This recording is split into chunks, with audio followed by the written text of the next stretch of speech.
এরপরের প্রশ্নটি হচ্ছে x square plus Y square equal 13 বৃত্তের 2 কোটি বিশিষ্ট বিন্দুতে স্পর্শকের সমীকরণ নির্ণয় করো। তাহলে আমরা প্রথমেই বৃত্তটির কি নির্ণয় করি? ভুজ নির্ণয়। এখন কোন বিন্দুতে স্পর্শের সমীকরণ নির্ণয় করতে হবে? যে বিন্দুটির কোটি 2 বিশিষ্ট, যে বিন্দুর কোটি কত? 2। তাহলে আমরা বিন্দুটির প্রথমে কি নির্ণয় করি? ভুজ নির্ণয় করি। আর বৃত্তটির সমীকরণ দেওয়া আছে x square plus Y square equal কত? 13। এটা 1 নম্বর ইকুয়েশন। এবং বিন্দুটির কি দেওয়া আছে? বিন্দুটির কোটি, অর্থাৎ ওয়াই ইকুয়াল কি দেওয়া আছে? 2 দেওয়া আছে। বিন্দুটির কোটি ওয়াই ইকুয়াল কত? 2। তাহলে এখন আমরা 1 নং হতে কী পাবো? এই যে এক্স স্কোয়ার প্লাস এই যে ওয়াই আছে, ওয়াই এর পরিবর্তে কত বসাবো? 2 বসাবো, অর্থাৎ 2 স্কোয়ার ইকুয়াল কত? 13। এখন এক্স স্কোয়ার প্লাস 2 এর উপর স্কোয়ার মানে কত? 4 ইকুয়াল কত? 13। এখন এক্স স্কোয়ার ইকুয়াল 13 প্লাস 4 এদিকে আসলে কী হবে? -4। এক্স স্কোয়ার ইকুয়াল 13 - 4 কী লেখা যায়? 9 লেখা যায়। তাহলে x equal plus minus root over কত? 9। অতএব এক্স ইকুয়াল কত? প্লাস মাইনাস রুট ওভার 9 মানে কত?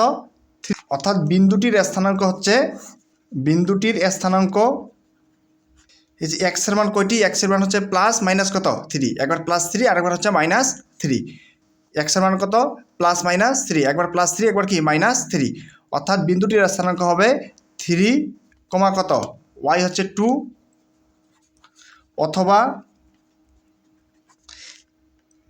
এবার হচ্ছে -3, কত? 2। অর্থাৎ আমরা 3,2 এবং -3,2 এই দুই বিন্দুতে বৃত্তটির স্পর্শকের সমীকরণ নির্ণয় করব। আর আমরা স্পর্শকের সমীকরণ জানি। স্পর্শকের সমীকরণ নির্ণয় করার সূত্র হচ্ছে যে x1, y1 বিন্দুতে, x1, y1 বিন্দুতে x square plus Y square equal A square বৃত্তের স্পর্শকের সমীকরণ কি হবে? x1 প্লাস y1 ইকুয়াল কত? এ স্কোয়ার। x1, y1 বিন্দুতে x square plus Y square equal A square বৃত্তের স্পর্শকের সমীকরণ কী হবে? x1 প্লাস y1 ইকুয়াল কত? এ স্কোয়ার।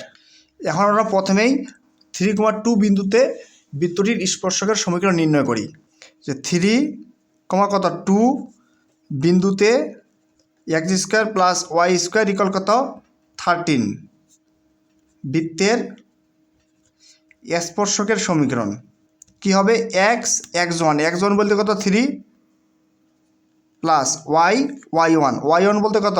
2 ইকুয়াল কত? 13।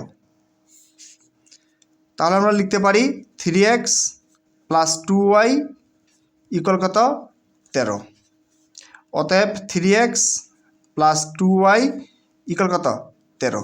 এটি একটি স্পর্শকের সমীকরণ, এটি একটি অ্যান্সার। এখন আমরা আরেকটা বিন্দুতে স্পর্শকের সমীকরণ নির্ণয় করব, সেটি হচ্ছে -3,2 -3,2 বিন্দুতে স্পর্শকের সমীকরণ। -3,2 বিন্দুতে x square plus Y square equal 13 বৃত্তের স্পর্শকের সমীকরণ কি হবে? x1 বলতে কত? -3 প্লাস y1 বলতে কত? 2 ইকুয়াল কত? 13। তাহলে কি হয়? -3x প্লাস কত? 2y ইকুয়াল কত? 13। এখন আমরা একটি কাজ করতে পারি, সেটি হচ্ছে উভয় পাশে -3 দ্বারা গুণ। উভয় পাশে -3 দ্বারা গুণ দিলে কি হবে? -3 মাইনাস, তাহলে মাইনাস কি হবে? প্লাস, 3x প্লাস হচ্ছে -2y ইকুয়াল কত? +3টা হবে কি? -3। অর্থাৎ 3x - 2y যে -13, এটা এইদিকে আসলে কি হবে? +13 ইকুয়াল কত? 0। এটি আরেকটি স্পর্শকের সমীকরণ। এটি কোন বিন্দুতে? এটি হচ্ছে -3,2 বিন্দুতে। এটি কোন বিন্দুতে? -2,3 বিন্দুতে স্পর্শকের সমীকরণ।